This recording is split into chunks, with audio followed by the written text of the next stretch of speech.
Hello, and welcome to Wednesday's Words of Worship.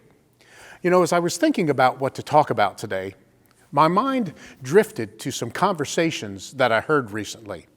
It was a teen or a tween, and they were arguing their point to persuade someone to get them something or to let them do something. Now, if you've experienced this recently, perhaps you've noticed that the more desperate they're pleading, the more their points or their arguments begin to unravel.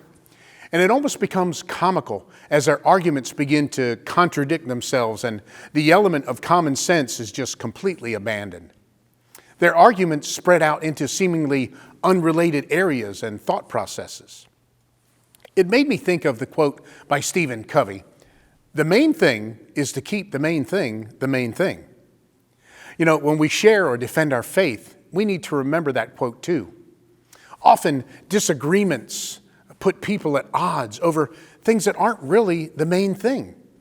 And sometimes as Christians, we've become too easily excitable and we're willing to embrace some new obscure teaching that someone who appears to have scholarly authority reveals. Or maybe a twisted scripture, an idea that sounds biblical, but it's not an accurate representation of scripture. Or a disagreement of the meaning of what some obscure, out of context verse might mean. A.W. Tozer said that the Spirit-taught Christian must look past the multiplicity of incidental things and find the few things that really matter. As Christians, some of the things that truly matter should be the authority of Scripture, the fact of God, the person and the work of Jesus Christ, faith, obedience, hope, and love. These are some of the main things that we should keep the main things.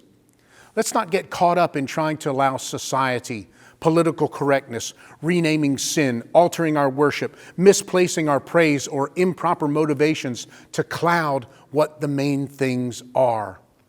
As Christians, let's make sure that we're continually seeking truth and living by it and keeping the main thing the main thing. Hebrews 13 reminds us that this world is not our permanent home. We are looking forward to a home yet to come.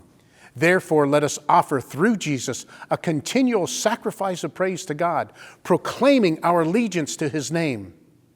And if we can remember that, we have a good start on keeping the main thing the main thing. Hey, thanks for listening. I'm Kevin, and I hope to see you again next week.